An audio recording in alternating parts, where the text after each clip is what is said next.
आज हम एक निहायत ही अहम तरीन टॉपिक के ऊपर बात करेंगे। आपने बहुत सारी डिबेट भी सुनी होगी। पॉलिटिकल साइंटिस्ट हैं या जितने भी इंटरनेशनल रिलेशंस के रिलेटेड लोग हैं और बाकी जितने भी हमारे इदारों के अंदर लोग मौजूद हैं, बड़े ब्यूरोक्रेट्स वगैरह। तो ये एक फिनोमेना है जो पाकिस्तान जैसे मुल्क को बहुत ज़्यादा बुरे तरीके से असरअंदाज हो रहा है और पाकिस्तान की इकॉनमी भी बहुत ज़्यादा इस वजह से ख़राब हो रही है और उसकी वजह से बाकी लोग भी बहुत ज़्यादा, स्पेशली जो हमारा मिडिल क्लास है और जो हमारी बॉटम लाइन है हमारी सोशल स्ट्रक्चर की, वो बहुत ज़्यादा इंपैक्टेड हो रही है। तो हम ट्राई करेंगे कि उसकी कौन कौन सी साइकोलॉजिकल रीजंस हैं और वो कौन सी साइकोलॉजिकल फैक्टर्स हैं जो एक इंसान को करप्ट बनाते हैं। तो आज हम जिस टॉपिक पर बात करें वो है the psychology of A corrupt, कि एक करप्ट इंसान की साइकोलॉजी क्या होती है। और इस टॉपिक को बनाने का जो बेसिक मकसद है,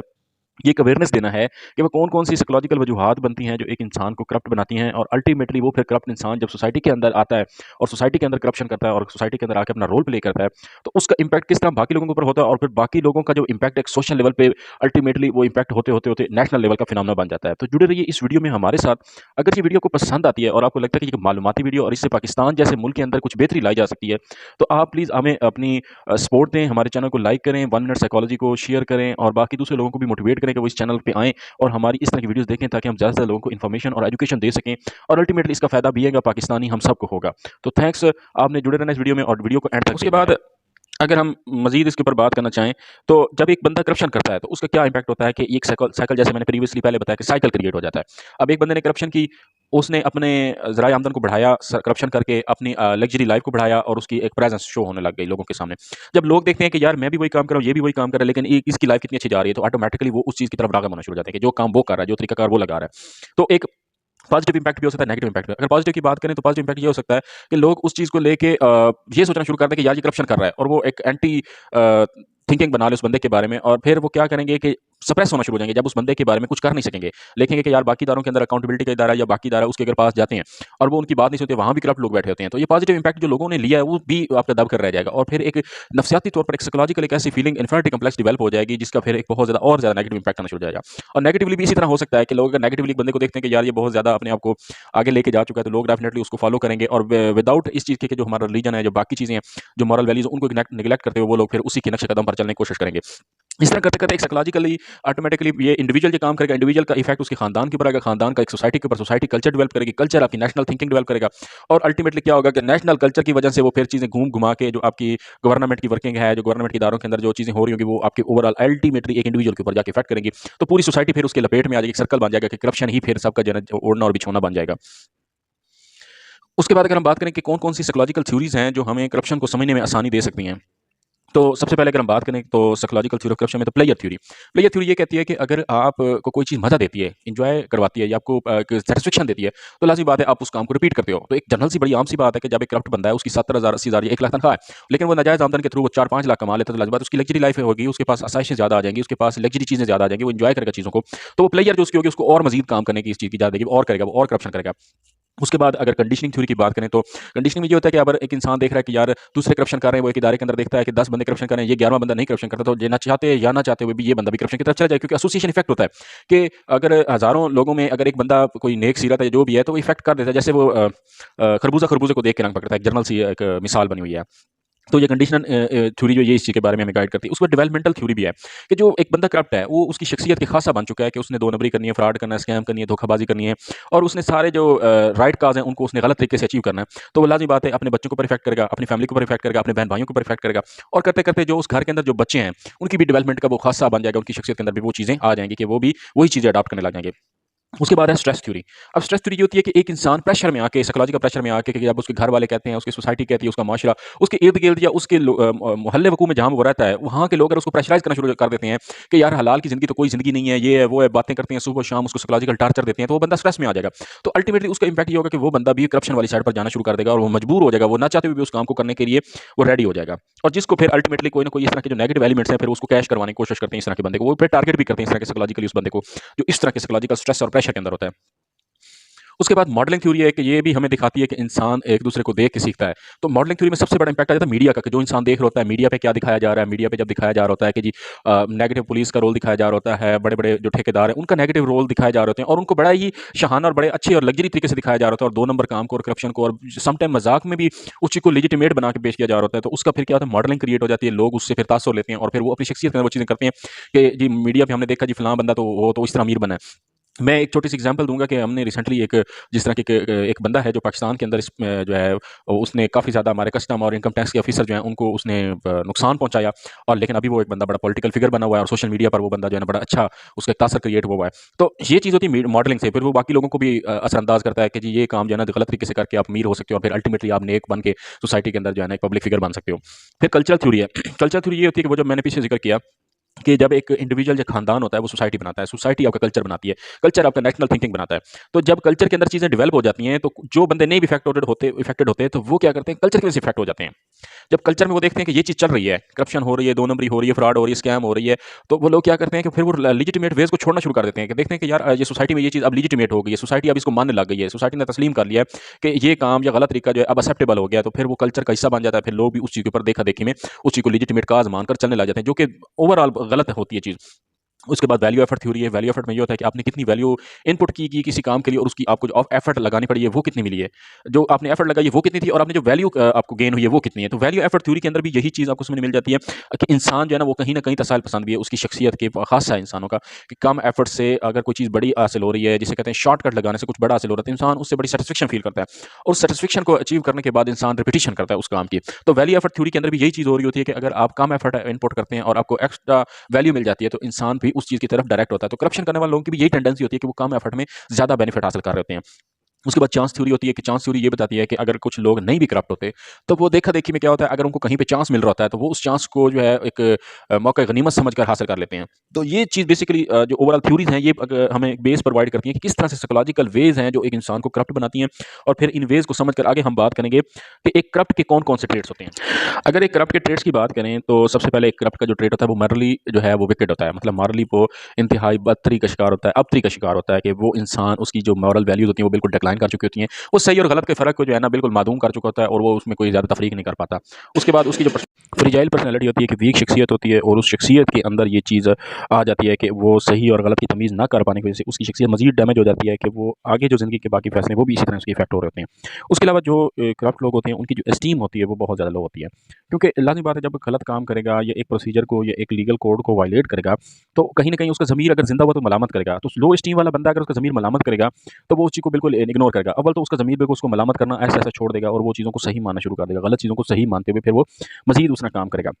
उसके बाद इन लोगों के अंदर लालच होती है, ये ग्रीडी होते हैं, क्योंकि ग्रीड एक बेसिक फैक्टर होता है जो इंसान को आगे डाइवर्ट कर होता है कि फर्दर वो इस तरह के काम करे। फिर जेलसी होती है कि लाज़मी बात है, एक करप्ट इंसान की जो सबसे बुनियादी खासियत वो जेलसी होती है, हसद होता है कि वो जब देखता है कि एक दूसरा इंसान उससे ज़्यादा अच्छा खा रहा है, पी रहा है और उसके जितने ही सोशल स्टेटस के अंदर रहते हुए वो ज़्यादा चीज़ें एन्जॉय कर रहा है, तो ऑटोमैटिकली इंसान जो है वो सोचना शुरू कर देता है कि मेरे पास ये चीज़ क्यों नहीं है? और उसका फिर क्या होता है कि वो फिर उस चीज़ को अडॉप्ट करना शुरू करता है जो दूसरा गलत इंसान कर रहा होता है। उसके बाद ये लोग हेट रखते हैं। लाज़मी नहीं है कि इनकी बाकी चीज़ें हों तो ये करेंगे। हेट एक ऐसा फैक्टर होता है कि ये किसी इदारे, किसी ऑर्गनाइज़ेशन या किसी काम के अंदर ये लोग अगर उनकी कोई ऐसी सेल्फ एस्टीम डैमेज हुई है या इनका कोई ऐसा ईगो हर्ट हुई है, तो ये लोग फिर उस नफ़रत के नज़रिए को मद्देनज़र रखते हुए फिर ये काम करेंगे इस तरह के। फिर वो करप्शन करेंगे, जानबूझ के इदारे को डैमेज करने के लिए काम करेंगे क्योंकि इनकी नफ़रत है या पब्लिक काज़ में कोई ऐसी चीज़ है जिसकी वजह से इनका कोई चीज़ हिट हुई हो, तो ये फिर उस नफ़रत में वो काम करेंगे। उसके बाद इनकी शख्सियत का एक और ट्रेट होता है, वसफ़ होता है कि ये लोग एंटी सोशल होते हैं। इनको सोसाइटी से कोई लेना-देना नहीं होता है। ये सिर्फ़ कहते हैं कि मेरा अपना फ़ायदा होना चाहिए, मेरी अपनी बेनिफिट्स हो जाएँ, बाकी जाएँ भाड़ में। और ये नार्सिसिस्टिक होते हैं। नार्सिसिस्टिक शख्सियत भी यही चीज़ कहती है, पर्सनैलिटी यही कहती है कि मेरा फ़ायदा होना चाहिए, जो कुछ भी है मेरे लिए है और मैं ही मतलब कि हूँ और मेरा ही वर्थ होनी चाहिए, बाकी जाएँ भाड़ में। प्रेजुडाइज़्ड होते हैं कि इन लोगों के अंदर बहुत तअस्सुब होता है। ये सोचते हैं कि जी फ़लाँ जो मुल्क के अंदर फ़लाँ जो ख़ास पार्टिकुलर कास्ट है या पार्टिकुलर एक ट्राइब है या पार्टिकुलर एक क्रीड है, जो क्रीड रखने वाले लोग हैं, वो बेनिफिट एन्जॉय करें, हम नहीं कर रहे। तो इस गलत प्रेजुडाइज़ तस्सुबाना सोच को लेकर फिर वो ऐसे-ऐसे काम करते हैं, हालाँकि भले ही उसकी कोई लीगल या लेजिटिमेट काज़ ना हो। फॉर द टाइम बीइंग अगर एक सोसाइटी का वो बेनिफिट देख रहे हैं और उसके एक इक्विलिब्रियम उसको कहीं न कहीं मिल रहा होगा, लेकिन उसको वायलेट करके वो कहेगा जी मेरे साथ इस तरह हो रहा है। अक्सर हमारे पाकिस्तान में भी देखने में आ रहा है कि कुछ हमारे सूबों के अंदर लोगों की ज़हनों के अंदर भी एक साइकोलॉजिकल थिंकिंग डेवलप की जा चुकी है कि जी फलाँ कम्युनिटी जो फलाँ सूबे के लोग हैं वो तो ज़्यादा प्रिविलेज्ड हैं, हमें जो है ना दबाया जा रहा है। हालाँकि हो सकता है कि इक्विलिब्रियम में गवर्नमेंट ने या स्टेट ने उन दोनों सूबों के लोगों को कंपैरेटिवली किसी को कुछ बेनिफिट दिए तो बदले में दूसरे को किसी कुछ और बेनिफिट ज़रूर दिए होंगे। लेकिन जो प्रेजुडाइज़ थिंकिंग वाले लोग होते हैं ये फिर उस चीज़ को नहीं मानते, ये कहते हैं कि नहीं, नहीं मेरा ही फ़ायदा होना चाहिए क्योंकि इनकी पर्सनैलिटी नार्सिसिस्टिक होती है। तो ये कहते हैं जी हमें ही फ़ायदा मिलना चाहिए, हमें फ़ायदा मिलना चाहिए, बस बाकी जाएँ भाड़ में। और फिर उसी सोच को लेके ये सोचते रहते हैं कि जी हमें कम मिला है, दूसरों को ज़्यादा मिला और उस जो थिंकिंग है उसको लेके फिर आगे चलते रहते हैं और फिर मज़ीद ये करप्शन वाली साइड पे चले जाते हैं। ये बहुत बड़ा एक आखिरी पॉइंट है इनकम्पिटेंट। ये करप्शन करने वाले लोग जो होते हैं इनकम्पिटेंट होते हैं बेसिकली। इनकम्पिटेंट इन इन अ वे कि ये लोग अपने जो काम है उसमें लॉयल नहीं होते और इनकी जो कॉम्पिटेंसी लेवल होती है वो इतना ज़्यादा अच्छा नहीं होता। तो फिर ये क्या है, ये शॉर्टकट तलाश कर रहे होते हैं। ये बिलीव नहीं होता कि ये जो राइट काज़ के लिए काम कर रहे हैं इसका थोड़ा लॉन्ग टर्म के बाद असरअंदाज होती है ज़िंदगी के अंदर, जो पॉजिटिविटी आनी है, इनकी ज़िंदगी के अंदर पॉजिटिव चेंज आना है। तो ये अपनी इनकम्पिटेंसी की वजह से ये क्या करते हैं कि ये कहते हैं कि जी हम जो है ना शॉर्टकट लगाते हैं, क्योंकि शॉर्टकट से हम जो है ना जल्दी जल्दी अमीर हो जाएंगे, जल्दी जल्दी हम बेनिफिट गेन कर लेंगे।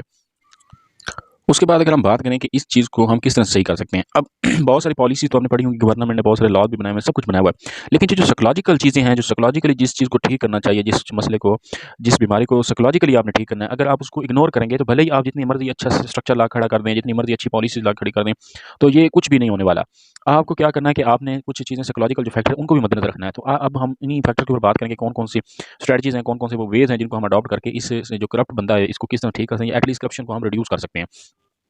तो सबसे पहले जो बुनियादी ज़रूरत होती है वो है चाइल्ड डेवलपमेंट, क्योंकि इंसान अपने घर में पलता पड़ता है, अपने बुजुर्गों को, अपने बड़ों को देखता है, और जो पेरेंटिंग होती है उसकी शख्सियत साजी कर रही होती है। वो जो शख्सियत साजी होती है वही उसकी बुनियादी फैक्टर बनते हैं उसकी अगली ज़िंदगी के अंदर। जब इंसान अपनी बिल्कुल टीन एज से गुजरते हुए अपनी बिल्कुल अडल्टहुड में पहुंच जाता है तो वो शख्सियत उसकी डेवलप हो जाती है, और वही अडल्ट इंसान जब अपने कैरियर लाइफ में आता है तो वो जो शख्सियत उसने घर में हासिल की होती है वही उसके कैरियर के ऊपर इफेक्ट कर रही होती है। अगर माँ बाप अपने बच्चों की तरबियत अच्छी करेंगे तो अल्टीमेटली उसका इंपैक्ट क्या होगा बच्चों के ऊपर। अगर एक वालिद है अपने बच्चों को हिलाल कमा के खिला रहा है और वो देखते हैं कि हमारा बाप जो है उसने सारी ज़िंदगी जो है बड़ी मेहनत मुशक्कत की है और उसने कम पैसों में एक हमें अपना पेट काट के पढ़ाया, तो उनको रियलाइज़ होता है कि जी हमने भी अपने वालिद साहब की तरह एक हलाल की रोज़ी कमा के खानी है, और अपनी उनकी वालदा को उनकी अच्छी प्रिंटिंग कर दी है, उसके घर में बड़े मौजूद बाकी चचे मम्मे ताए फूफे सारे जितने लोग जो उससे इंटरेक्ट कर रहे हैं, अगर उनकी शख्सियत के ये सारे खासे उसके ऊपर इंपैक्ट कर रहे होते हैं कि वो अगर लोग अच्छे हैं तो चाइल्ड डेवलपमेंट के ऊपर लाजमी बात है उसका एक बड़ा पॉजिटिव इंपैक्ट आएगा। तो सबसे पहले हमें अपने सोशल स्ट्रक्चर के अंदर हमारे फैमिली सिस्टम को दुरुस्त करना बहुत जरूरी है कि फैमिलीज इस चीज़ की अहमियत को समझें और फैमिली इस चीज़ की रिस्पॉन्सिबिलिटी लें। उसके बाद खानदान के बाद हमने बात कर ली बच्चे की चाइल्ड डेवलपमेंट के बाद सोशल स्ट्रक्चर, लाजमी बात है खानदान आपका सोशल स्ट्रक्चर बनाता है। अगर एक खानदान करप्ट है या गलत है तो सोसाइटी को चाहिए कि उस चीज़ को या उस घर को या उस फैमिली को जो है वो बिल्कुल एक्सेप्ट ना करें, उनको नेगेटिवली देखें, उनको फीडबैक दें, उनको साइकोलॉजिकली रियलाइज़ कराएं कि आप जिस तरीके से कमाई करके या जिस तरह से आप आगे बढ़ रहे हैं ये तरीका गलत गलत है और हम इस चीज़ को एक्सेप्ट नहीं करते। ना उसके सोशल स्टेटस से इंप्रेस हों लोग, ना उसकी वो लग्जरी लाइफ से इंप्रेस हों, बल्कि उसको गलत समझें और बुरा समझ के उससे उसको रियलाइज़ कराएं कि ये जो जिस तरह से आप पैसा कमा रहे हो, जो चीज़ आप कर रहे हो, ये एक्सेप्टेबल नहीं है। उसके बाद आपका एजुकेशन सिस्टम अच्छा होना चाहिए। अगर हमारा एजुकेशन सिस्टम अच्छा होगा, हमारे टीचर्स हमारे बच्चों को अच्छी गाइडेंस देंगे, उनकी शख्सियत साज़ी अच्छी करेंगे, क्योंकि बच्चा घर के बाद जो सबसे ज़्यादा असर लेता है वो स्कूल का लेता है। अगर स्कूल के अंदर का माहौल, स्कूल के अंदर उस असातिज़ा किराम या बड़े उनके जो जिनसे वो सीखता है, अगर वो उसको इस चीज़ के बारे में एहसास नहीं दिलाते तो लाज़मी बात है ये उसकी शख्सियत का ये पहलू जो घर में अगर कहीं डेफिशिएंसी रहेगी और स्कूल में भी रहेगी तो अल्टीमेटली वो फिर इंसान के पर्सनैलिटी का हिस्सा बनकर फिर वो इंसान उस चीज़ को अपनी शख्सियत का हिस्सा बना लेगा या देखा-देखी में उस चीज़ को अडॉप्ट कर लेगा और वही गलत काम करेगा जो बाकी कर रहे होंगे। उसके बाद कल्चरल वैल्यूज़, वही एज़ इट जिस तरह सोशल स्ट्रक्चर होता है, कल्चरल वैल्यूज़ हमारी इस तरह से बनानी चाहिए कि कल्चर डिफाइन कर दे, क्योंकि कल्चर बहुत बड़ी पावरफुल फोर्स है जिसको अक्सर लोग निगलेक्ट कर जाते हैं, क्योंकि अक्सर लोग देखा-देखी में काम कर होते हैं। कल्चर जिस चीज़ को मानता है सही तो लोग उसको करते हैं। आपने देखा होगा इसका बड़ी पॉजिटिव सी मैं मिसाल देता हूँ कि फैमिलीज़ के अंदर शादियाँ होती हैं। आज तक हमने उन ट्रेडिशन को जो 1000 ईयर्स पुरानी हमारी हैं, जो हमें रस्म-ओ-रिवाज है हम लोगों ने सँभाल के रखे हुए हैं और आपको नज़र आते हैं, आप जितनी भी देख लें। तो ये क्या है, कल्चरल वैल्यूज़ हैं। कल्चरल वैल्यूज़ का बहुत बड़ा पावरफुल इम्पैक्ट है, और जितने भी पॉलिसी मेकर्स हैं, जितनी हमारी ऑर्गनाइज़ेशन है जो अकाउंटेबिलिटी या करप्शन कंट्रोल करें, तो उनको चाहिए कल्चरल वैल्यूज़ पे भी ज़रूर काम करें। और उसके बाद रोल ऑफ मीडिया, मीडिया बड़ा पावरफुल टूल बन चुका है। Social media, print media, main stream media, अगर मीडिया के ऊपर बैठे हुए लोग ड्रामों के अंदर, फ़िल्मों के अंदर, मूवीज़ के अंदर, थीम्स के अंदर और जितने बाकी प्रोग्राम्स हैं, अगर उनके अंदर वो इस चीज़ लोगों को रियलाइज़ करवाना शुरू कर दें कि जी करप्शन गलत चीज़ है, बुरी चीज़ है और इससे लोगों की ज़िंदगी डैमेज हो रही है, और बाकी चीज़ों को जो बाकी पहलू हैं जिससे माशरे के लोग इम्पैक्ट हो रहे हैं, उन चीज़ों को अगर वो दिखाते हैं, लोगों के अंदर एहसास पैदा करते हैं, तो मीडिया बड़ा एक अच्छा टूल साबित हो सकता है इस मामले में। उसके बाद काउंसलिंग है, ये फैक्टर जो हमारी सोसाइटी बिल्कुल पाकिस्तान के अंदर इसको बिल्कुल नेग्लेक्ट किया जाता है। अक्सर लोग काउंसलिंग को तरजीह नहीं देते, ना तो उनको इसके बारे में कोई इतनी अच्छी इन्फॉर्मेशन होती है और ना ही ये हमारे जो काउंसलर्स हैं वो इतने ज़्यादा अच्छे से काउंसलिंग कर पाते हैं। इस वजह से जो इसकी अहमियत है बिल्कुल यकसर नज़रअंदाज होकर रह गई है। अदरवाइज़ काउंसलिंग बहुत अच्छी चीज़ है। इंटरनेशनल लेवल पर अगर आप देखें, जो जितनी भी डेवलप्ड कंट्रीज़ हैं वो इस चीज़ से बहुत ज़्यादा हेल्प लेते हैं कि काउंसलर्स और काउंसलिंग के जो सेटअप्स हैं उससे हेल्प लेके वो अपने मुआशरे की, अपने लोगों की वो साइकोलॉजिकल ट्यूनिंग करते रहते हैं, जिससे वो मुआशरे के अंदर बहुत सारी चीज़ें वो बड़ी पॉजिटिवली चलती रहती हैं। उसके बाद जो पनिशमेंट का तस्वर है वो बड़ा ही गलत है, स्पेशली पाकिस्तान के अंदर, कि करप्ट बंदा जो है वो ले दे के छूट जाता है, और जो बेचारा गरीब होता है जिसके पास कुछ नहीं होता है, जिसने छोटे-मोटे जो है लेवल का उसका कहीं न कहीं इन्वॉल्वमेंट होती है, तो उसको इतना ज़्यादा हॉरिबली या तो टार्चर किया जाता है या फिर उसको बिल्कुल दोनों तरफ से जो है ना बिल्कुल निगलेक्ट कर दिया जाता है कि उसको बिल्कुल कुछ माना ही नहीं जा रहा था, समझे? तो पनिशमेंट का जो कांसेप्ट है उसको बड़ा दुरुस्त होना सही होना चाहिए, क्योंकि साइकोलॉजी के अंदर है ये चीज़ बड़ी बुनियादी हमें बताई जाती है कि पनिशमेंट अगर आप सही नहीं देंगे तो वो उसका इफ़ेक्ट जो है किसी चीज़ को सही करने के बजाय गलत हो सकता है, उल्टा हो सकता है। अगर आप सही बंदे को पनिश करेंगे तो हो सकता है कि वो उस नफ़रत में आके वो काम करने लग जाए। इसी तरह अगर आप एक बुरे बंदे को बिल्कुल पनिश ही नहीं करते तो वो क्या करेगा कि वो और ज़्यादा वो भी काम करेगा। इसलिए पनिशमेंट का जो है ना बिल्कुल उसको इरेक्ट होना चाहिए। पनिशमेंट को आप बिल्कुल सही तरीके से दें, सही अपने एक मुनज़्ज़म तरीके से पनिशमेंट दें, तो पनिशमेंट बड़ी अच्छी चीज़ हो सकती है किसी भी माशरे की बेहतरी के लिए। रिवार्ड सिस्टम होना चाहिए। जो लोग अच्छा काम कर रहे हैं जो इदारों के अंदर, उनको सही और राइट वे में रिवार्ड मिलना चाहिए। बिल्कुल सेम पनिशमेंट की तरह अगर आप गलत बंदे को रिवार्ड दे देते हैं, जिसने कुछ किया ही नहीं है करप्शन को, या वो तो उल्टा मौजब है करप्शन का, और आप उसको रिवार्ड दे रहे हैं जी, उसको बड़ी आज़ादी सनदें वगैरह दे रहे हैं और उसको शाबाशियाँ दे रहे हैं, तो वो हाँ काम करेगा, वो तो और ज़्यादा करप्शन को बढ़ाएगा। तो रिवार्ड सिस्टम का सही होना बहुत ज़रूरी है। या एक बंदा बहुत ज़्यादा हार्ड वर्क करके वो मुल्क के अंदर करप्शन या अपने इदारों के अंदर करप्शन को खत्म करना चाहता है, लेकिन आप उसको कोई रिवार्ड ही नहीं देते, आप उसको एक्नॉलेज नहीं करते, आप उसको रिकॉग्नाइज नहीं करते, तो अल्टीमेटली वो बंदा उसकी मोटिवेशन डिक्लाइन कर सकती है।